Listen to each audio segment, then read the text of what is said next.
नमस्कार दोस्तों, सीईसी के इस लाइव रिसेट लेक्चर में आप सभी का स्वागत है।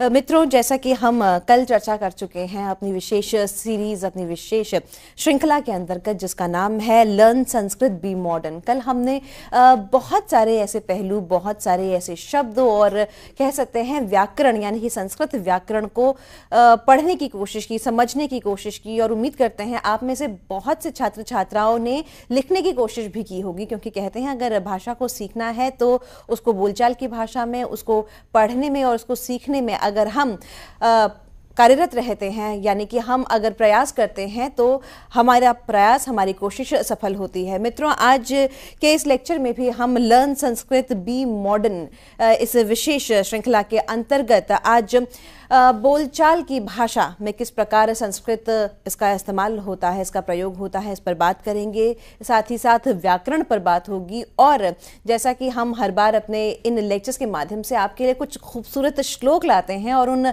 श्लोकों के उच्चारण से जो ध्वनि यहाँ स्टूडियो में उत्पन्न होती है, उम्मीद करते हैं कि ये आपके कानों तक पहुँचती होगी और जब आपके कानों में पहुँच कर ये आपके हृदय में प्रवेश करती होगी तो आप कहीं ना कहीं ये सोचने पर विवश होते होंगे कि काश हम भी इतनी अच्छी संस्कृत बोल पाएं और समझ पाएं। बिल्कुल आप बोल पाएंगे अगर आप अपने मन में ये बात रख लेंगे, इस बात को प्रकट कर लेंगे कि हाँ, हमें संस्कृत सीखनी है। तो मित्रों, बताना चाहूँगी एक बार फिर से इस लेक्चर को आगे बढ़ाने के लिए, इस श्रृंखला को आगे बढ़ाने के लिए हमारे साथ हमारे स्टूडियो में मौजूद हैं डॉक्टर बलदेव आनंद सागर।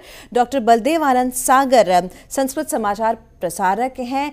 आकाशवाणी, दूरदर्शन, इन तमाम चैनल्स के माध्यम से ये संस्कृत के प्रचार प्रसार में दिखाई देते हैं, सुनाई देते हैं और विभिन्न मंचों के माध्यम से इनकी यही कोशिश रहती है कि किस प्रकार संस्कृत को जन जन तक पहुंचाया जाए। तो आइए मित्रों, संस्कृत इस भाषा को अपनी आम बोलचाल की भाषा बनाएं और संस्कृत शब्द, शब्दावली, व्याकरण इसके बारे में पढ़ें। तो मैं एक बार फिर से स्वागत करना चाहूंगी हमारे विशेषज्ञ डॉक्टर बलदेव आनंद सागर का। डॉक्टर सागर, एक बार फिर से आपका स्वागत है। धन्यवाद गीतिका।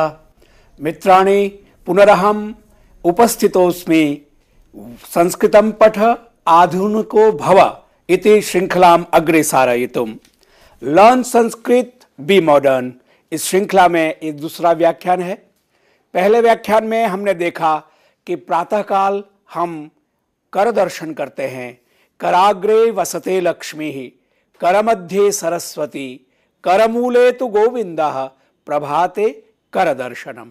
इस प्रकार ये सनातन परंपरा, वैदिक परंपरा में प्रातःकाल उठ के अपने ही हाथों का दर्शन करने का जो वैज्ञानिक महत्व है और जीवन के लिए जरूरी है, वो आरंभ करते हैं ये श्लोक। और उसके बाद दूसरा, इसी श्लोक में पाठ भेद है, तो वो पाठ भेद भी मैंने दे दिया है। कराग्रे वसते लक्ष्मी, कर मध्य सरस्वती, करमूले स्थिता गौरी। वहां करमूले आपने देखा, करमूले तो गोविंदः था और यहां पाठ भेद में करमूले स्थिता गौरी, प्रभाते कर दर्शनम। इसमें तीनों लक्ष्मी, सरस्वती, गौरी का वर्णन है और प्रथम वाले जो पाठ भेद है उसमें लक्ष्मी, सरस्वती और गोविंद का संदर्भ है। परमार्थतः एक ही बात है। उसके बाद पृथ्वी का जो स्पर्श होता है, पृथ्वी मां है तो मां को पैर से नहीं छूना है, तो जीवन की आवश्यकता के कारण हमें पैर रखना ही पड़ेगा। तो मां को हम कहते समुद्र वसने देवी, पर्वत स्तन मंडले, विष्णु पत्नी नमस्तुभ्यम, पाद स्पर्शम क्षमस्व में। इस तरह से मां भगवती पृथ्वी से, क्योंकि भूमि ही माता, पुत्रो हम पृथिव्या, ये वैदिक मंत्र जैसे है कि मैं इस भूमि का, जो मेरी मां है, उसका पुत्र हूं। तो क्षमा याचना करते हैं, दूसरा श्लोक। और तीसरा श्लोक सूर्य दर्शन का, आदिदेव नमस्तुभ्यम, प्रसीद मम भास्कर, दिवाकर नमस्तुभ्यम, प्रभाकर नमोस्तुते। आदिदेव, भास्कर, दिवाकर, प्रभाकर, ये भगवान सूर्य के पर्यायवाची शब्द है। उनको प्रणाम करके हम कहते आप हम पे प्रसन्न होइए। यानी पूर्ण रूप से केवल और केवल रचनात्मक चिंतन, पॉजिटिव थिंकिंग के बारे में हमारी संस्कृति में सोचा गया है। उसके बाद आइए, संज्ञा प्रकरण हमने आरंभ किया था। केवल कानिचिद वाक्यानि अभिव्यंजयितुम प्रकटयितुम केन प्रकारेण वयम किंचित किंचित व्याकरणम अपि पठामः इति कृत्वा मया संज्ञा प्रकरणम आरभ्यते। संज्ञा प्रकरण जिसके द्वारा किसी वस्तु या पदार्थ को जाना जाए उस नाम को संज्ञा कहते हैं। जैसे उदाहरण मैंने प्रथम भाग में दिया था, लक्ष्मी, सरस्वती, गोविंद, गौरी, आदि देवाः, प्रभाकरः इत्यादि। और इसी संज्ञा को इंग्लिश में नाउन कहते हैं, हिंदी में नाम बोलते हैं। और संज्ञा शब्द तो है ही है, लेकिन अगर व्याकरण की जो टेक्निकल एक शैली है, जो गंभीर अध्ययन करना चाहते हैं, उनको बाद में विस्तार से भी कहा जाएगा और हम कहने का प्रयास करेंगे, तो प्रातिपदिकम कहते हैं। केवल आप संस्कार के लिए सुन लीजिए, पद इसमें है, पद से पदिकम बना और प्रतिपद से प्रातिपदिकम बना। तो ये कैसे बना, संज्ञा और प्रातिपदिक, इसकी व्याख्या करते हुए मैं आपको आगे ले चलता हूं। देखिए, सम है प्लस ज्ञा है बराबर संज्ञा बनेगा। ये सम क्या है, ये उपसर्ग है। उपसर्ग is prefix. If we study English language, there are so many words in English, then we add prefix, understanding, misunderstanding, advantage, disadvantage. So this mis and dis, these are prefixes. Like that, we have upasarga, prefix. Prefix बहुत ही वैज्ञानिक पद्धति है संस्कृत की, और उससे अनंत शब्दों का हम निर्माण कर सकते हैं। वो मैं अभी आपके सामने बताता हूं कि कैसे नए नए शब्द हम इन प्रीफिक्स यानी उपसर्ग के माध्यम से बना सकते हैं। तो ज्ञान के लिए ज्ञायते यानी अवगम्यते, वो ज्ञा संज्ञा बनी, लेकिन सम उपसर्ग लगा तो संज्ञा बन गया। माने नाम, पहचान, अभिज्ञान, उसको संज्ञा बोलते हैं। और उपसर्ग के साथ तमाम ये जो प्रातिपदिक यानी नाउन्स यानी संज्ञा ये लगती है, तो नए नए शब्द बनते हैं। ये उपसर्ग कितने हैं? 22 है संस्कृत में। प्र, परा, अप, सम, अनु, औ, निस, निर, दुस, दुर, वि, आंग, नि, अधि, अपि, अति, सु, उत, अभि, प्रति, परि, उप। ये 22 उपसर्ग है। और आइए देखें अब कैसे ये उपसर्ग काम करते हैं। जैसे ज्ञा है या ज्ञान है, ये दोनों शब्द है संस्कृत के। अब सम लगा देंगे तो संज्ञा हो जाएगा, और ज्ञान के आगे सम लगाएंगे तो संज्ञान हो जाएगा। हम हिंदी में बोलते इसका संज्ञान लेना चाहिए, इसकी पहचान करनी चाहिए, इस बात का ज्ञान होना चाहिए। ज्ञा के आगे प्र लगा देंगे तो प्रज्ञा हो गया, ज्ञान के आगे प्र लगा देंगे प्रज्ञान हो गया। प्रज्ञानम ब्रह्म, आपने सुना होगा श्रुति वचन। प्रज्ञा नाम भी होता है, और खूब प्रज्ञा को, जो हमारी बुद्धि है, उसको प्रज्ञा बोलते हैं। अनुज्ञा, अनुज्ञा माने आज्ञा, और अनुज्ञान माने जो मेन नॉलेज है उसके बाद होने वाला ज्ञान है, उसको अनुज्ञान बोलते हैं। अवज्ञा, अवज्ञा माने उपेक्षा, अपमान। अवज्ञान माने ठीक से नहीं समझना। प्रतिज्ञा माने प्रॉमिस, और प्रतिज्ञान माने उसका उल्टा ज्ञान हो जाना। यानी आप देखिए, सम, प्र, अनु, औ, प्रति, ये सारे उपसर्ग लगने के बाद केवल ज्ञा है जो कि मूल रूप से है, उसका अर्थ किस तरह से परिवर्तन हो जाता। इसलिए व्याकरण शास्त्र में एक कारिका आई है। कारिका माने भाष्य जब लिखा जाता है तो विशेष कोई जनरलाइज कोई सिद्धांत कहना हो, उसको कारिका के रूप में कहा जाता। अगर आपकी रुचि है, इंटरेस्ट है, और आप डीप नॉलेज संस्कृत व्याकरण का करना चाहते हैं, तो आप महाभाष्य पढ़िए, अष्टाध्यायी पढ़िए, पाणिनि के सूत्र पढ़िए, तो उसमें ये कारिकाएं आती है, और ये बहुत सुंदर इसका मैसेज होता है। ये कारिका उपसर्ग के बारे में है, सुनिए। उपसर्गेण धात्वर्थो बलाद अन्यत्र नीयते। उपसर्गेण माने उपसर्ग के द्वारा, बाय प्रीफिक्स, धात्वर्थो, धातु का अर्थ, धातु माने वर्ब, जो मूल रूप से जैसे ज्ञायते, अवगम्यते मान लीजिए है, तो धातु का अर्थ बलात्। बलात् माने बाय फोर्स होता लिटरली। यहां बलात् का मतलब है कि जैसे ही आप उपसर्ग लगाएंगे तो जो मूल अर्थ धातु का है वो अन्यत्र नियते, माने वो बदल जाता है, उसका दूसरा अर्थ हो जाता है। और उदाहरण के लिए उन्होंने क्या किया, जैसे हरि धातु जिससे हरति बनता, हरति हरत हरमती, तो हार बनता है प्रत्यय लगा के, सफिक्स लगा के, तो उस हार के आगे वी लगाएंगे तो विहार हो जाएगा, विहार माने घूमना फिरना। आ लगाएंगे तो आहार हो जाएगा, माने खाना पीना। और सम लगा देंगे तो संहार हो जाएंगे, माने मारना। प्रहार प्र लगाएंगे तो प्रहार हो जाएगा, माने चोट पहुंचाना। परिहार माने उसका निवारण करना, वहां से ले जाना। तो विहार आहार संहार प्रहार परिहार वत, वत माने उसके बराबर, माने किस एग्जाम्पल दिया, फॉर एग्जाम्पल विहार आहार संहार प्रहार परिहार। ये इस तरह से उदाहरण देके कहा कि अगर धातु के साथ आप उपसर्ग का प्रयोग करते हैं, संज्ञा के साथ उपसर्ग का प्रयोग करते हैं, तो उसका अर्थ, धातु का अर्थ दूसरा हो जाता है, बदल जाता है। विहार आहार संहार प्रहार परिहारवत। तो इसीलिए ये जो प्र परा अप सम अनु अव निस निर दुस दुर वी आंग नी अधि अपि अति सु उत अभिप्रति परि उप, अगर हम ये याद कर लें और इसका प्रयोग करने लगे तो अनेक शब्द बना सकते हैं। एक और उदाहरण मैं आपके सामने रखूंगा।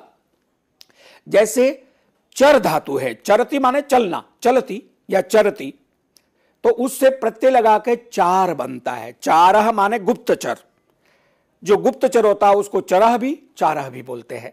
अब आप देखिए उसके आगे आप उपसर्ग लगाते जाइए, कैसे शब्द बनते जाएंगे। प्रचार, अपचार, संचार, अनुचार, अवचार और विचार, आचार, ये सारे शब्द आप केवल उपसर्ग लगाते जाएंगे। हिंदी में भी तो हम इन्हीं शब्दों का प्रयोग करते हैं। अतएव ये संस्कृतम पठितुम व भाषितुम इच्छन्ति तेषां कृते एतेषां उपसर्गाणां कंठीकरणम, कंठस्थीकरणम परमावश्यकम। संभाषणावसरे यदि अनेकान् शब्दान् वयं प्रयोक्तुम् ईहामहे समीहामहे यदि प्रयतामहे तर्हि एते उपसर्गाः तत्र साहाय्यं करिष्यन्ति। यतो हि नवीना नवीनाः नूतना नूतनाः शब्दा विनिर्मातुं शक्यन्ते एतेषां उपसर्गाणां साहाय्येन। इन उपसर्गों की मदद से हम नए नए शब्द बना सकते हैं। और इसीलिए आगे जाके तो इनका बहुत महत्व है, क्योंकि आगे आप देखिए इस तरह से कारिका के बाद, संज्ञा के बाद, अब आइए संज्ञा प्रकरणम। अब ये करणम, करण का मतलब होता है इंस्ट्रूमेंट, कोई कारक, कोई ऐसी चीज जो मदद रूप हो, इंस्ट्रूमेंट बने, सहायक बने। तो प्र उपसर्ग लगा दिया तो प्रकरणम हो गया। प्रकरण माने इंसिडेंट को, घटना को भी प्रकरण कहते हैं, एक चैप्टर को भी प्रकरण कहते हैं, कई अर्थ संदर्भ के अनुसार होते हैं। यहां संज्ञा प्रकरण मतलब संज्ञा का चैप्टर, संज्ञा के बारे में हम जानना चाहते हैं। अब प्र लगाया तो प्रकरण हो गया, वी लगाया तो विकरणम हो गया, और वी और आ दो उपसर्ग भी एक साथ लगाते हैं, तीन तीन उपसर्ग एक साथ लगाते हैं। वी और आ का व्या हो गया व्याकरणम, माने ग्रामर। व्याक्रियन्ते शब्दा यस्मिन् शास्त्रे तद व्याकरणम। जिस शास्त्र में, जिस स्ट्रीम ऑफ नॉलेज में या स्कूल ऑफ नॉलेज में नए नए शब्द बनाए जाए, नए नए शब्दों के बारे में पता चले, वो व्याकरण है। अब मुझे नहीं पता कि ग्रामर जो शब्द है उसकी किस तरह से व्याख्या की जाती है, या होगा उनका भी इसी तरह से कुछ एनालिटिकल विश्लेषण होगा, लेकिन संस्कृत के शब्दों का जैसे शब्द बोला उसकी व्युत्पत्ति, उससे ही अर्थ ध्वनित होता है। वी और आ उपसर्ग लगाया, करण साथ में जोड़ दिया, व्याकरणम हो गया। माने जिस शास्त्र में शब्द बनाए जाए, विशेष रूप से बनाए जाए, जिसकी व्याख्या करके बनाया जाए, उसको व्याकरण शास्त्र कहते हैं। अपकरणम माने हटाना, और अप और आ लगा दिया तो अपाकरणम, दूर कर देना। निर और आ दो उपसर्ग लगा दिया, निराकरणम, कोई समस्या है उसका निराकरण क्या है, समाधान क्या है, तो वो निराकरण शब्द बन गया। अनुकरणम इमिटेशन, किसी चीज का अनुकरण करना, उसकी नकल उतारना, उसको अनुकरणम कहते हैं। केवल करण शब्द है। अब ऐसे कई सारे शब्द आपके जो 22 उपसर्ग की मदद से आप बनाते जाइए, अनंत भंडार हो जाएगा शब्दों का। ये खूबी है इस एषा अस्ति विशेषता, इदम अस्ति वैशिष्ट्यम संस्कृत भाषायाः व्याकरणस्य। इस कारण ये भाषा चिरंजीवी भी है और इस भाषा में नए नए शब्द बनाने की शक्ति होने की वजह से ये कभी नहीं मिटने वाली भाषा है, ऐसा हम कह सकते हैं। अब आगे बढ़ते हैं। हम लोग संस्कृत भाषायां सामान्यतः द्विविधा शब्दाः भवन्ति इति वयं कथयामः। Sanskrit has two kinds of words, प्रातिपदिक शब्दाः, अव्यय शब्दाः। अब ये प्रातिपदिक के बारे में तो मैंने आपको कहा था, जिसको हम संज्ञा कहते हैं, और दूसरा एक अव्यय होता है। प्रातिपदिक को टेक्निकली हम कहेंगे परिवर्तनशील शब्द होते हैं। परिवर्तनशील माने उसमें परिवर्तन होता है, जब हम बोलते हैं तो उसमें बदलाव आता है स्वरूप में। किस प्रकार आएगा वो तो मैं आपके सामने बताऊंगा। और अव्यय, व्यय माने खर्चा होना, अव्यय अ फॉर नहीं के लिए है, अव्यय माने जिसका खर्च ना हो, यानी जैसा का तैसा रहे, जिसको हम अपरिवर्तनीय शब्द ये हम कह सकते हैं। यानी एक परिवर्तनशील शब्द हुए और दूसरे अपरिवर्तनशील शब्द हुए, या एक संज्ञा है जिसको आप कह सकते हैं कि परिवर्तनशील होती है और दूसरी संज्ञा अपरिवर्तनशील। समझने के लिए आप इतना समझ सकते हैं आरंभ में, उसके बाद हम जब व्याख्या करेंगे तो आपको स्पष्ट हो जाएगा कि हम परिवर्तनशील शब्द अपरिवर्तनशील शब्द से क्या कहना चाहते हैं। तो अब अव्यय के लिए परिवर्तनशील शब्दों में संज्ञा, सर्वनाम, विशेषण और क्रिया आदि शब्द। अब ये थोड़ा व्याकरण, थोड़ा गंभीर और डीपर नॉलेज की बात हम आगे कहने जा रहे हैं कि जो परिवर्तनशील है उन शब्दों में संज्ञा माने नाउन, सर्वनाम माने प्रोनाउन, विशेषण माने एडजेक्टिव और क्रिया माने वर्ब, ये सारे आते हैं। और इसी से हम भाषा, इसी का हम प्रयोग करते हैं। हिंदी में, अंग्रेजी में, सब भाषा में ये होता है। हर एक भाषा में संज्ञा होती है, सर्वनाम होते हैं, विशेषण होते हैं और क्रियाएं होती है। और ये सब समझ जाए तो भाषा में आराम से शुद्ध रूप से बोल सकते हैं। और अपरिवर्तनीय शब्द में अव्यय आते हैं। संस्कृत व्याकरण में अव्यय की परिभाषा जो है वो इस प्रकार से की गई है। सदृशम त्रिषु लिंगेषु सर्वासु च विभक्तिषु। सदृशम त्रिषु लिंगेषु सर्वासु च विभक्तिषु। बाद में जो च है वो गलती से रह गया है। वचनेषु च सर्वेषु, वचनेषु च सर्वेषु यन्नव्येति तदव्ययम्, यन्नव्येति तदव्ययम्। बहुत सरल। अव्यय किसको कहते हैं? यानी जो सभी लिंगों में, सभी विभक्तियों में और सभी वचनों में बराबर रहे। नव्येति माने जिसमें कोई चेंज ना आए, कोई परिवर्तन ना आए, उसको अव्यय कहते हैं। अब इसका मतलब हमको लिंग समझना होगा, विभक्ति समझना होगा और वचन समझना होगा। लिंग माने जेंडर, विभक्ति माने डिक्लेंशन और वचन माने नंबर। इंग्लिश में हम बोलते हैं मैस्कुलिन जेंडर, फेमिनिन जेंडर। विभक्ति में उसमें नॉमिनेटिव, एक्यूजेटिव, इंस्ट्रूमेंटल, डेटिव, ऑब्लेटिव, इस तरह से विभक्ति या डिक्लेंशन बोलते हैं। और वचन में सिंगुलर, प्लूरल ऐसे बोलते हैं। तो लिंग, विभक्ति और वचन हिंदी में भी इसी तरह से कहते हैं।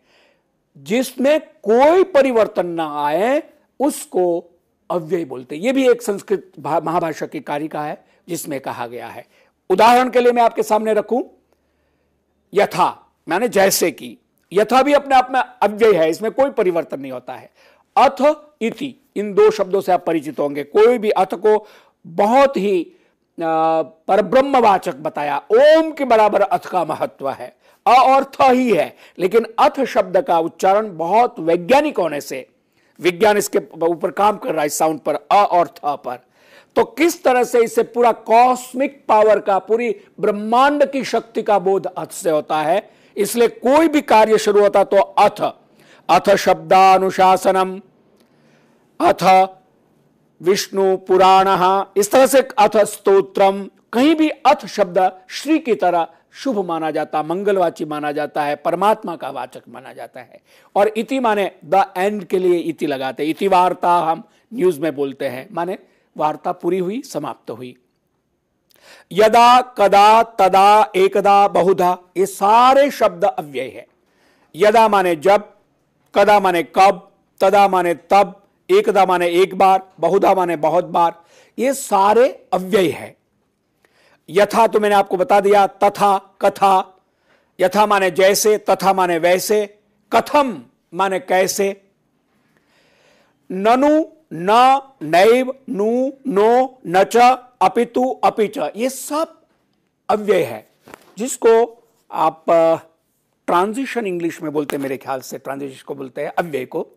यानी ननु, कहीं डाउट करना हो या कुछ पूछना हो तो ननु शब्द बोलते हैं। एक साउंड है, न नेगेटिव के लिए न, नैव, नो, नु, ये सारे अव्यय है और इसका प्रयोग होता है छोटा, केवल न और उ की ध्वनि के साथ ही होता है।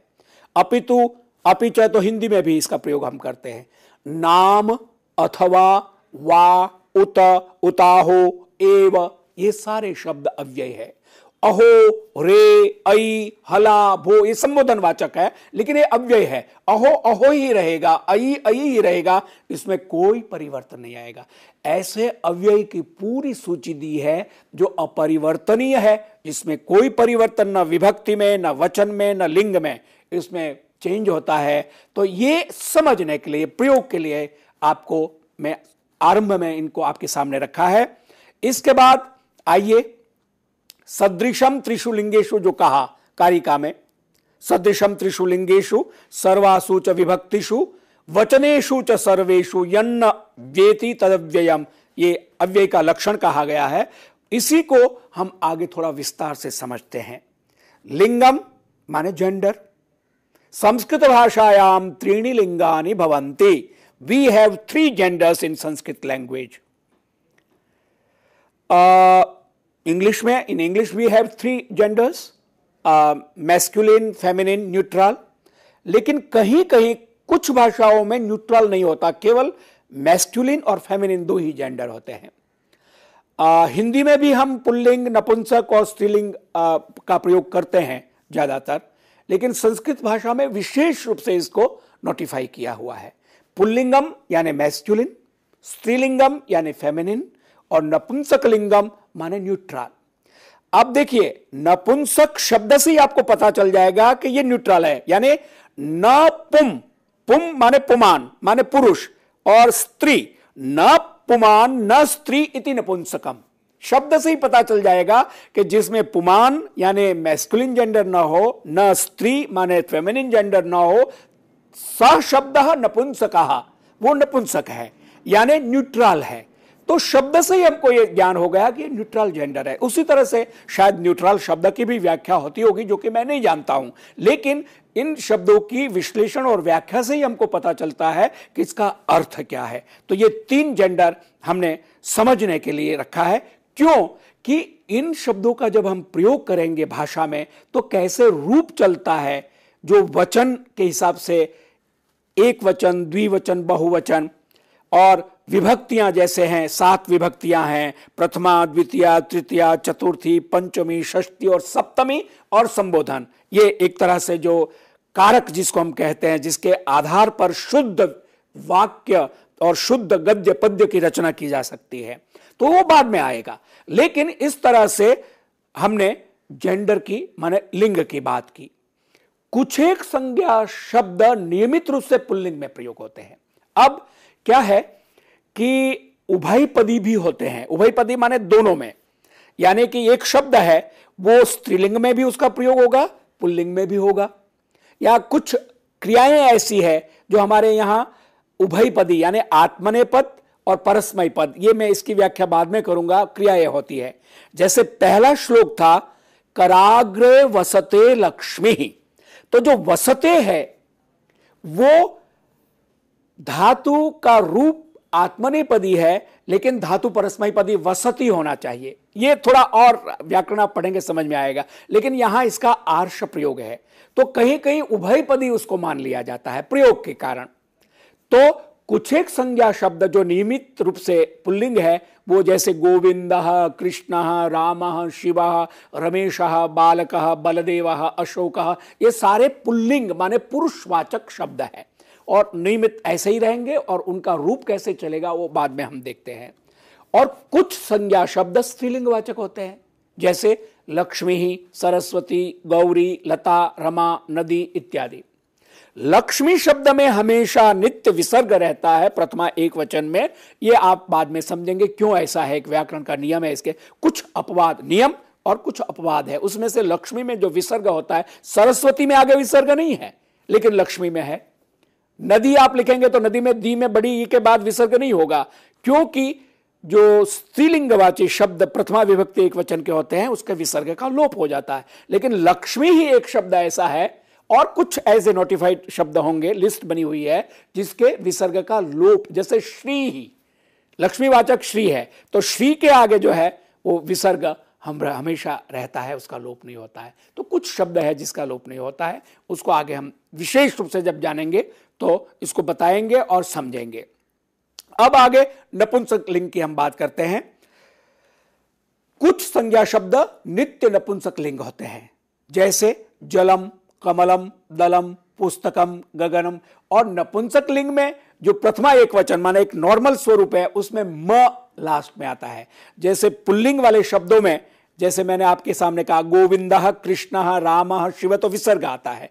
इसी तरह से स्त्रीलिंग में तो आकारांत इकारांत शब्द होते हैं, उसके विसर्ग होता नहीं जनरली, कुछ शब्दों को छोड़कर। और नपुंसक लिंग में मांत माने मकार प्रथमा एक वचन में आता है, जलम, कमलम, दलम, पुस्तकम, गगनम। और आपने चौथी, पांचवी, छठी, आठवीं जहां भी संस्कृत आपने पढ़ा होगा तो रूप पढ़े होंगे, तो जलम जले जलानी, जलम जले जलानी ऐसा रूप चलता है जो बहुत ही रिदमिक होता, लयात्मक होता, याद करने में भी अच्छा लगता। लेकिन वो केवल याद करना इसलिए है कि बाद में जब हम यदा वयम संस्कृत संभाषणम कुर्मः तदा कस्मिन् वचने कस्य कारकस्य कस्याः विभक्तेः प्रयोगः करणीयः इति सर्वं सुव्यवस्थितं भवति, तदर्थम एतत् सर्वं कंठीकरणीयं परमावश्यकम।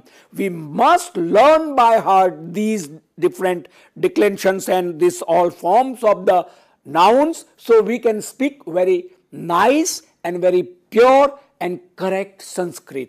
इसीलिए ये सारा प्रयास है और थोड़ा प्रयास करने के बाद ये समझ में आता जाएगा।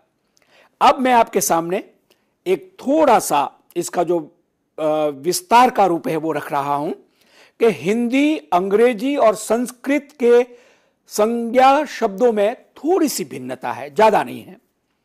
जैसे हिंदी में कर्ता, कर्म, करण आदि जो हम एक संबंध बताना चाहते हैं, माने एक आपस का जो रिलेशन है, उसके लिए संज्ञा और सर्वनाम शब्दों के साथ कुछ जोड़ देते हैं, जैसे ने, को, से। और वो पूरा बना हुआ है, आपने हिंदी में पढ़ा होगा, ने, को, से, द्वारा, के, लिए, से, का, के, की, में, पर, हे, अरे, इस तरह से है। तो ने, को, से आदि विभक्ति सूचक पद जोड़ दिए जाते हैं।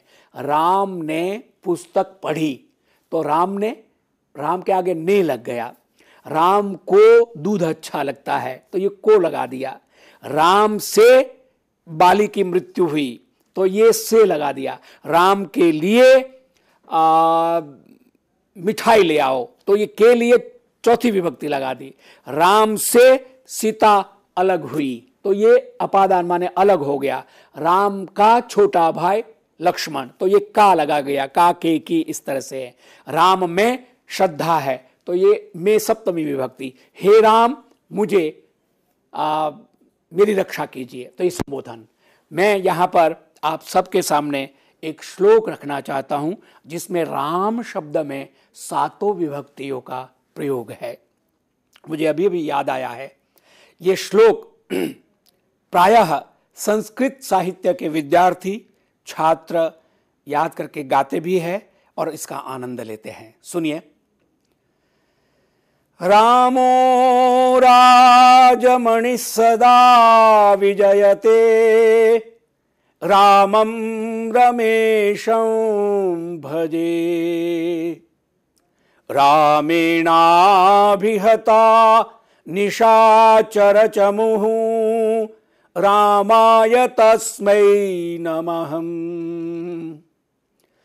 रामो राजमणि सदा विजयते। रामो माने रामः, प्रथमा एक वचन। रामो राजमणि सदा विजयते। राजमणि राजाओं के श्रेष्ठ मणि के रूप में उनका हमेशा विजय हो। रामम रमेशम भजे। रामम द्वितीय विभक्ति का रूप है। एक्यूजिटिव माने कर्ता और नॉमिनेटिव कर्ता, एक्यूजिटिव कर्म।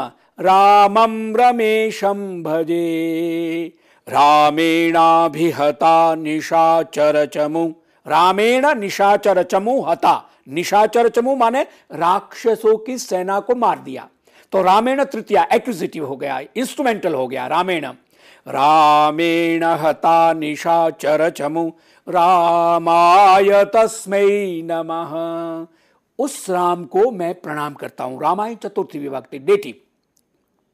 रामाय तस्मै नमः। रामान्नास्ति परायणं परतरं रामस्य दासोऽस्म्यहं। रामात् नास्ति परायणम परतरम। राम से श्रेष्ठ और कुछ भी नहीं है। पंचमी विभक्ति ऑब्लेटिव जिसको हम बोलते हैं, पंचमी विभक्ति का प्रयोग। रामान्नास्ति परायणम परतरम रामस्य दासोऽस्म्यहं। मैं राम का दास हूं, सेवक हूं, षष्ठी विभक्ति। और संबंध जिसको हम हिंदी में बोलते हैं रामे भक्ति। रामान्नास्ति परायणं परतरं रामस्य दासोऽस्म्यहं। रामे चित्तलयः सदा भवतु मे। रामे सप्तमी विभक्ति। राम में चित्तलय माने मेरा पूरा मन, मेरा चित्त विलीन हो जाए, मेरी पूरी आस्था उसमें समर्पित हो, परिनिष्ठित हो। रामे चित्तलयः सदा भवतु मे। मे माने मेरा, भवतु माने हो। रामे चित्तलयः सदा भवतु मे भो राम मामुद्धर। भो संबोधन के लिए, हे राम मेरा उद्धार कीजिए। संबोधन में विसर्ग नहीं होता है। तो ये एक सुंदर तरीका पद्यमय व्याकरण के रूप में राम के शब्द को लेकर, इस तरह से कृष्ण को शब्द को लेकर भी आगे कहा गया है। तो ये एक जो विभक्तियां लगती है और उसके रूप बदल जाते हैं, तो संस्कृत में राम का रामेण हो गया, रामम हो गया, रामात हो गया, रामस्य, रामे, रामयो। ये जो एक वचन, द्विवचन, बहुवचन और कर्ता कर्म करण, इसमें रूप परिवर्तन होता है संस्कृत में। हिंदी में हम ने को से, के लिए से, का के की ये जोड़ देते हैं। इसको विभक्ति सूचक पद कह सकते हैं। अंग्रेजी में भी यही है। इंग्लिश भाषा में भी डिक्लेंशन बोलते हैं, यानी विभक्ति के लिए आप टू लगाते, फ्रॉम लगाते, फॉर लगाते, इन, एट, ऑन, अपॉन आदि शब्दों का प्रयोग किया जाता है। बात तो वही है, केवल हमको उसको समझना है कि किस प्रकार से उन विभक्तियों को जोड़ा जाता है, उसके क्रम के अनुसार, भाव के अनुसार, बस उतना ही है। उसके बाद एतत् सरलम भवति अभ्यासेन। अभ्यास प्रैक्टिस करने के बाद ये बहुत ही सरल हो जाता है। सांप्रतम संस्कृत संभाषणस्य अभ्यासम कुर्मः। Now we do some practice of Sanskrit speaking. अब हम संस्कृत संभाषण का थोड़ा अभ्यास करेंगे। यानी कि आप बोलना चाहते हैं डोंट वरी, कोई बात नहीं, जाने दो। अगर कहना चाहते हैं आप संस्कृत में कह सकते हैं चिंता मास्तु, माने कोई बात नहीं। चिंता तो आप समझ सकते हैं हिंदी का शब्द है, मूल तो संस्कृत है। चिंता मा अस्तु, अस्तु माने हो, मा माने नॉट। चिंता मास्तु डोंट वरी, कोई बात नहीं, जाने दो। ये आप छोटा वाक्य है, लेकिन आप कभी भी प्रयोग कर सकते हैं, कोई बात नहीं, चिंता मास्तु।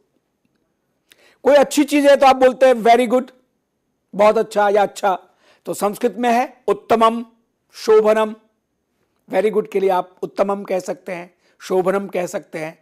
बहुत बहुत अच्छा तो बहु उत्तमम कह सकते हैं, एक्सेलेंट, बहुत अच्छा।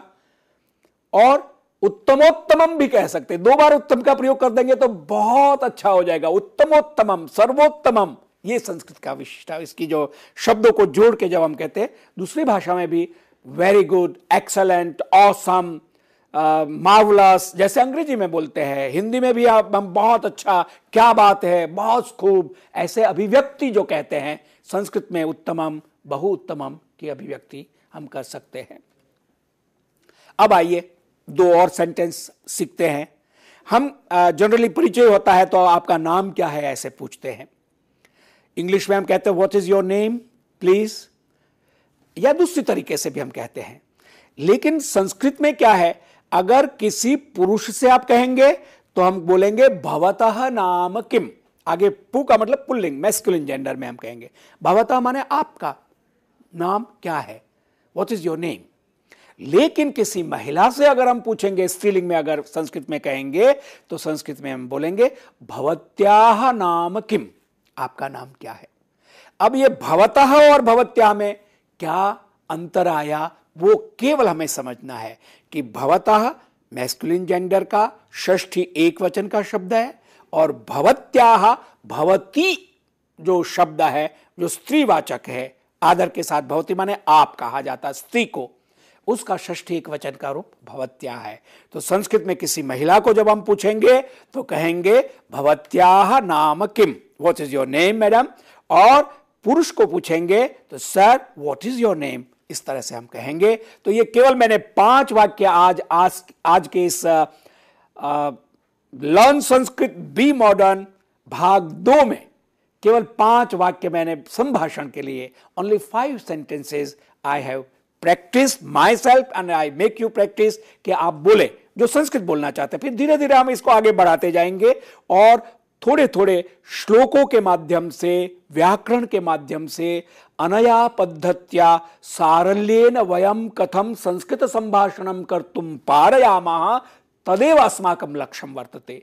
यतो हि एषा भाषा संभाषणेन ऊर्जां ददाति, अपि च अस्माकं विचारान् अपि सारल्येन विशदीकर्तुं, विस्तारयितुं, प्रकटयितुं, अभिव्यञ्जयितुं तत्र साहाय्यं लभ्यते इति कृत्वा संस्कृत संभाषणं नूनं करणीयम् इति अस्माकं आग्रहः। We do emphasize that we all should speak Sanskrit little bit, even day to day in our behavior, in our day to day practical life, we can use few sentences of Sanskrit so we can have that joy of this language. इस भाषा का जो आनंद है उसको हम प्राप्त कर सके। और धीरे धीरे गति होने के बाद तो आपकी रुचि अगर बढ़ जाती है तो और आगे आप किस तरह से पढ़ेंगे और सीखेंगे, वो एक हमारा प्रयास रहेगा। कैसे करेंगे हम इसको? गीता के माध्यम से। अब आप कहेंगे कि संस्कृत के जो छात्र और विद्वान है वो कहीं ना कहीं से गीता को ले आते हैं। तो ये गीता का अर्थ ही होता है जो गाया गया है। ये गीत है, ये अमर गीत है, एक सनातन मीठा गीत है जिसमें जीवन का संदेश है। और इसकी भूमिका हम देखें तो महाभारत की कथा आप सब जानते हैं। कुरुक्षेत्र का मैदान जहां महाभारत की पूरी तैयारी हो गई है, और अर्जुन के सारथी कृष्ण जब उसका रथ लेकर रण मैदान में कुरुक्षेत्र में लाते हैं तो अपने ही जो आदरणीय लोग हैं, भीष्म पितामह, आचार्य द्रोण और कई सारे लोगों को देखकर योद्धा, महान योद्धा जिसके गांडीव की टंकार तीनों लोगों में सुनाई देती थी, ऐसा महान योद्धा वो ढीला हो जाता है, उसका मनोबल गिर जाता है। कृष्ण के सामने जो योगेश्वर परमात्मा के रूप में जो बैठा हुआ परम व्यक्तित्व है, उसको कहता मैं नहीं लड़ूंगा, क्योंकि मैं अपने ही सगे संबंधियों को मार के ऐसा राज्य क्या करूंगा। और इस तरह की जो मानसिक उसकी स्थिति है, ऐसे में क्या करना चाहिए, जीवन किस तरह से हमें आगे बढ़ाना है और परम तत्व को पाना है, कर्म कैसे करना है, हमारा क्या कर्म है, ये अनेक प्रकार का जो संदेश और उपदेश है और विचार है वो गीता के माध्यम से हमको मिलता है। और सबसे बड़ी बात गीता की ये है, आपने सुनी पढ़ी होगी कि इसमें कहीं भी किसी व्यक्ति का, किसी देश का, किसी जाति का, किसी वर्ग का नाम नहीं है, पूरी मानवता के लिए है। इसलिए विश्व के जितने भी महान विचारक विद्वान हुए हैं, किसी भी भाषा के, किसी भी देश के, उन सब ने जब गीता पढ़ी है तो कहा है ये तो बहुत उपयोगी ग्रंथ है सबके लिए, क्योंकि इसमें जीवन के लिए कुछ न कुछ मिलता है जहां से आप पढ़े, जब भी पढ़े। महात्मा गांधी ने अनासक्ति योग लिखा, लोकमान्य तिलक जी ने कर्म रहस्य नाम का, मांडला जेल में थे तब बहुत बड़ा ग्रंथ लिखा, और विनोबा भावे ने तो लिखा ही लिखा, महर्षि अरविंद ने लिखा, विवेकानंद जी ने तो गीता के खूब सारे उदाहरण दिए, संदर्भ दिए हैं, और किनकी बात करें, सभी, महर्षि रमन, और सभी ने इसका महत्व बताया है। तो इसका एक एक श्लोक हम प्रत्येक व्याख्यान में लेंगे और इससे जो मैसेज है, जो ज्ञान है, वो तो प्राप्त करेंगे ही, लेकिन संस्कृत, सरल संस्कृत में यह है। पहला श्लोक,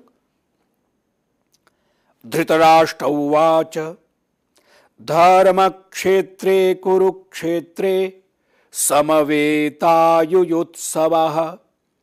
मामकाः पांडवाश्चैव किमकुर्वत संजय। पुनः, धर्म क्षेत्रे कुरुक्षेत्रे समवेतायुयुत्सवः मामकाः पांडवाश्चैव किमकुर्वत संजय। आरंभ में आप पढ़ रहे हैं श्रीमद् भगवद गीतायाः प्रथमो अध्यायः श्लोकः प्रथमः और संस्कृत भाषायाः च अध्ययनम। By the way of Gita, we are going to learn Sanskrit as well as Shrimad Bhagavad Gita also। इसलिए 1-1 का मतलब है प्रथम श्लोक की प्रथम हम जो अभ्यास और व्याख्या करेंगे और साथ साथ में संस्कृत व्याकरण को भी पढ़ते जाएंगे, समझते जाएंगे, वो पाठ हम आगे बढ़ेंगे। और ये जो मैंने मदद ली है एक संस्कृत के बहुत अच्छे विद्वान श्रीपाद अभ्यंकर महोदय, जिनको मैं प्रणाम करता हूं, याद करता हूं, धन्यवाद देता हूं कि उनकी अनुमति से और उनकी जो ब्लॉग है उसमें से ये मैंने हेल्प ली है कि how to present Gita in a very simple way and in very interesting way, कि हम इसको संस्कृत भी पढ़ें और गीता को भी पढ़ें, ये दोनों बात हो सके। इसलिए मैंने उनसे, उनके टेक्स्ट से ये मदद ली है।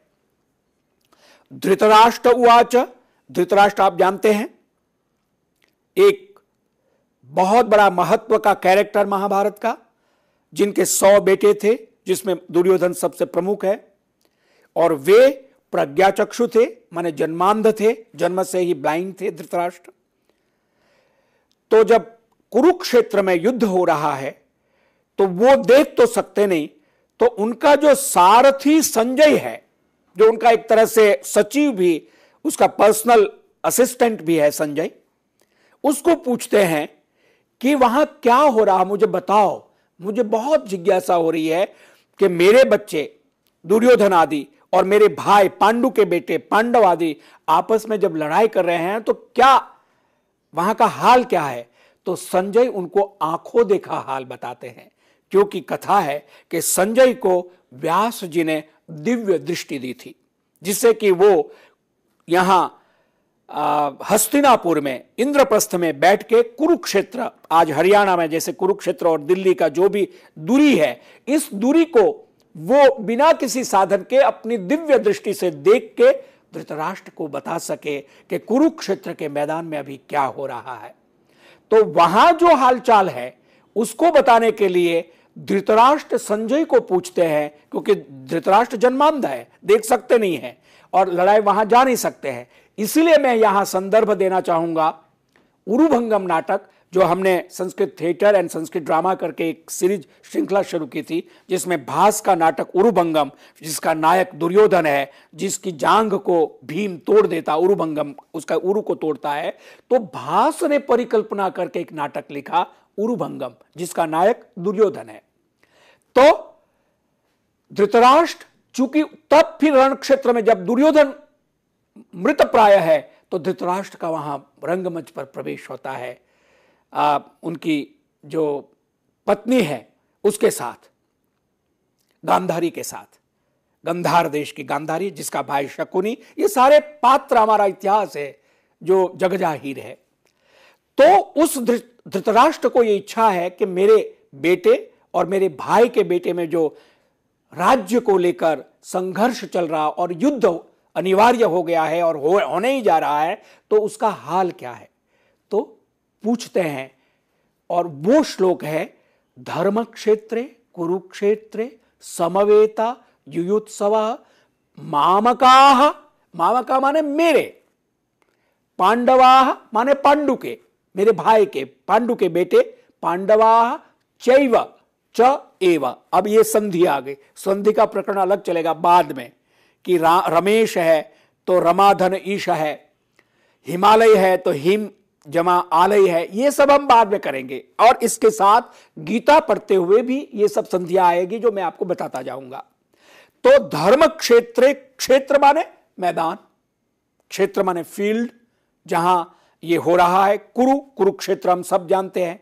कुरु एक जाति है जिससे कौरव बनता है, जिसके ये धृतराष्ट्र और ये सारे कौरव है। कुरु एक दुर्योधन के वंश का नाम है जिससे एक कौरव शब्द बना, कुरु से कौरव बना, जैसे गुरु से गौरव बनता है। तो कुरुक्षेत्र उसका नाम रखा, जो आज भी है।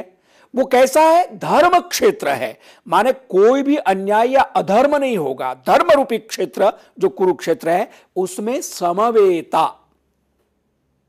अब ये समवेता क्या है? इसका अर्थ तो होता है इकट्ठा हुआ, असेंबल्ड।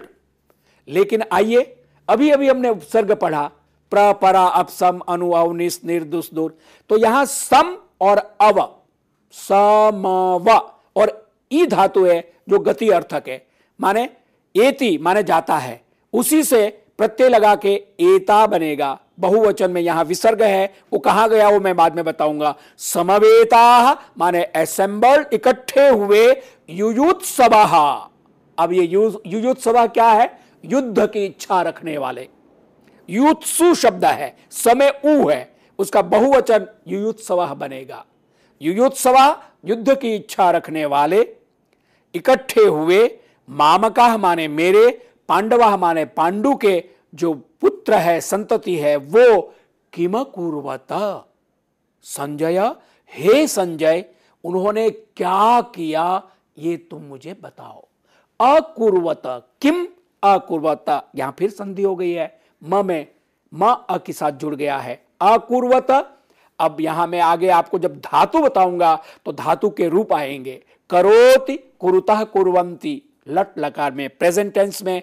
अकरोत, अकुरुताम, अकुर्वन, ये लंग लकार में, और लुंग में अकुर्वत बनेगा। 10 लकार होते हैं। लकार इज टेंस, काल, वो भी हम आगे धीरे से बढ़ाएंगे। लेकिन अब आपके सामने पुनः ये श्लोक मैं पढ़ता हूं। धृतराष्ट्र उवाच धर्म क्षेत्रे कुरुक्षेत्रे समवेतायुयुत्सवः मामकाः पांडवाश्चैव किम कुर्वत संजय। तो ये टेक्स्ट के रूप में आपके सामने ये जो श्लोक है, इसमें कहां क्या संधि हुई है वो हम प्रैक्टिस करके, एक्सरसाइज करके जानेंगे।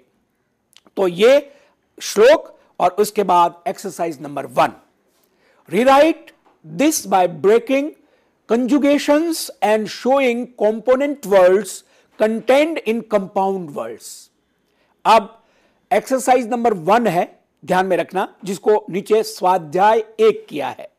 संधि विच्छेदान कृत्वा, ये जो श्लोक है आपके सामने अभी इस रूप में मैंने रखा है, ये एज इट इज है, जैसे कि आप टेक्स्ट में पढ़ेंगे। लेकिन इसको हमें प्रैक्टिस से आगे क्या करना है, इसमें जो संधियां हैं उसको विच्छेद करना है, माने कंपाउंड है उसको ब्रेक करना है, तोड़ना है, कंजुगेशंस को, संधि को। एंड शोइंग कॉम्पोनेंट वर्ड्स, जो समस्त पद है, समासानाम पदानी, जो कंपाउंड वर्ड्स है, कंपोनेंट वर्ड्स, उसको बताना है। कंटेन्ड इन कंपाउंड वर्ड्स, उसको कंपाउंड समास कर दिया है, उसको अलग करके बताना क्या क्या शब्द है। तो आइए कैसे करेंगे हम इसको। संधि विच्छेदान कृत्वा, संधि विच्छेद करके, समासानाम पदानि च दर्शित, समास कंपाउंड वर्ड है उसको अलग अलग पद करके शब्दों को पुनर्लिखतु एतत्, उसको दोबारा लिखिए। कैसे करेंगे? अब ये मैंने किया है। इससे पहले वाला जो श्लोक था उसमें धृतराष्ट्र के बाद विसर्ग नहीं है। देखिए विसर्ग है इसमें, धृतराष्ट्र उवाच, विसर्ग गायब हो गया है। क्यों गायब हुआ? यहां हमने विसर्ग दे दिया है, धृतराष्ट्र उवाच, अर्थात बेसिकली ये विसर्ग है, लेकिन जब संधि होती है तो ऊ वोवल है जिसकी वजह से विसर्ग का लोप हो जाता है। अब ये कैसे होता है ये केवल व्याकरण पढ़ने के बाद होगा, आप इतने डिटेल में बेशक ना अभी आरंभ में जाएं, लेकिन ये संधि है। धृतराष्ट्र उवाच ये शुद्ध रूप है, जब संधि करेंगे तो धृतराष्ट्र उवाच में विसर्ग चला जाएगा। ऐसे कई जगह विसर्ग का ओ बन जाता है, जैसे नमो नमः, यानी नमः नमः 2 बार नमस्कार है, लेकिन उसको जोड़ देंगे तो होगा नमो नमः, माने जो विसर्ग है इसका ओ बन गया। इसी तरह से नमो नारायणाय, नारायण को नमस्कार, तो वैसे नमः नारायणाय ये संधि विच्छेद है, अलग है। लेकिन जब हम इसको इकट्ठा करेंगे यानी संधि कर देंगे, जोड़ देंगे, एग्रीमेंट दोनों को जोड़ देंगे तो होगा नमो नारायणाय, विसर्ग का ओ बन जाएगा। इंटरेस्टिंग बात जो है व्याकरण की, मैथमेटिकल है, आपके केवल सूचना के लिए मैं बताऊं, जो विसर्ग है वो बेसिकली स है। स को र होता है, र को ऊ होता है, और ऊ और अ जब दोनों मिलते तो ओ बन जाता है। जैसे मैं आपको कोई शब्द गंगोदक, गंगा उदक, गंगा का जल, गंगा उदक, तो गंगोदक माने गा में आ है और ऊ है, वो मिलेंगे तो ओ बन जाएगा, तो गंगोदक हो जाएगा। ये एक बहुत ही सुंदर और बहुत मैथमेटिक गणितात्मक ये पूरा व्याकरण है, वो धीरे धीरे आपको समझ में आता जाएगा, बोलते जाएंगे। तो ये एक संधि हुई धृतराष्ट्र उवाच। दूसरी संधि कौन सी है? धर्म क्षेत्रे कुरुक्षेत्रे समवेता युयुत्सव, एज इट इज है मामका पांडवाश्चैव। तो यहां पांडवाः विसर्ग है, फिर च है, फिर एव है, तो च और ए, च में अ और ए को मिल गए चैव हो जाएगा, और पांडवा का जो विसर्ग है वो श बन जाएगा, तालव्य श, पांडवाश्चैव।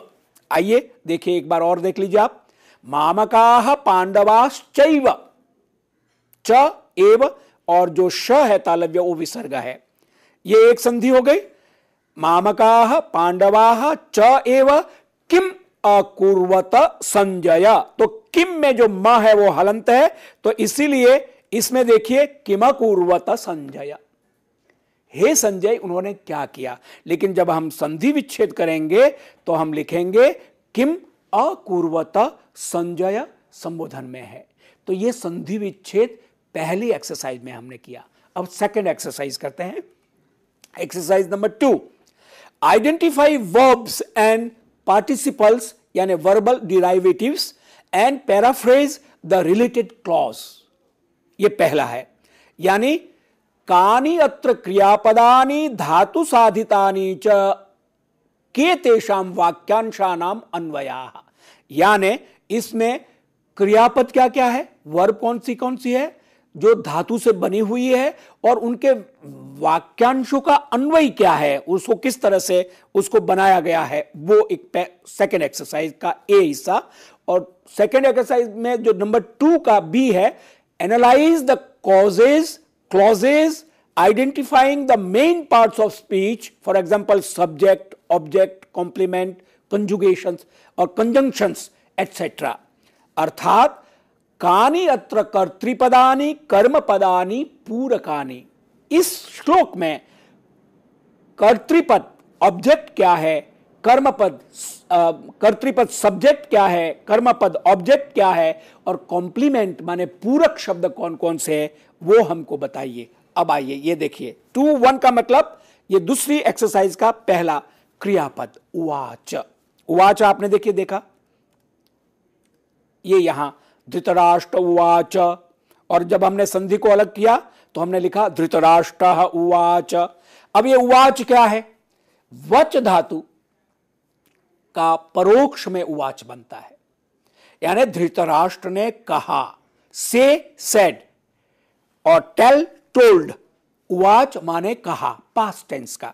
तो इसको एक्सरसाइज में हमने बताया कि उवाच धृतराष्ट्र उवाच इति प्रधान वाक्यांशः, ये श्लोक है, उसमें पहले धृतराष्ट्र उवाच माने धृतराष्ट्र ने बोला, धृतराष्ट्र ने कहा, ये वाक्य का अंश, प्रधान वाक्य का अंश है। दूसरा कर्तृपदम, कर्ता कौन है इस वाक्य का? सब्जेक्ट, ऑब्जेक्ट, वर्ब, ये व्याकरण का सीधा नियम आप जानते हैं। कर्ता कर्म क्रिया होता तभी वाक्य बनता है। राम विद्यालय जाता है तो राम सब्जेक्ट है, विद्यालय कर्म है, जाता है क्रिया है। ये बहुत साधारण जिसको फंडा कहते हैं वो है। कर्तृपदम यहां क्या है? धृतराष्ट्र उवाच, धृतराष्ट्र बोले। दूसरा क्रियापदम अकुर्वत, क्या किया? कौरवों ने, पांडवों ने कर्म क्षेत्र जो कुरुक्षेत्र है उसमें क्या किया धर्म क्षेत्र में। और मामकाः पांडवाः च किम अकुर्वत इति प्रश्नार्थकः गौण वाक्यांशः। मेरे पुत्र और पांडु के बेटे उन्होंने कुरुक्षेत्र में क्या किया, ये प्रश्न इंट्रोगेटिव सेंटेंस का गौण वाक्यांश है। मुख्य वाक्यांश तो धृतराष्ट्र ने बोला ये है। कर्तृपदम, इसमें कर्ता कौन है? मामकाः पांडवाः च किम अकुर्वत। अत्र कर्मपदम किम, ये कर्मपद यहां क्या है? अकुर्वत, क्या किया, प्रश्न है ये। अब एक्सरसाइज 3 हम संक्षेप में कर लेते क्योंकि समय भी पूरा होने जा रहा है। बहुत संक्षेप में, फिर हम अगले भाग में इसको विस्तार से करेंगे।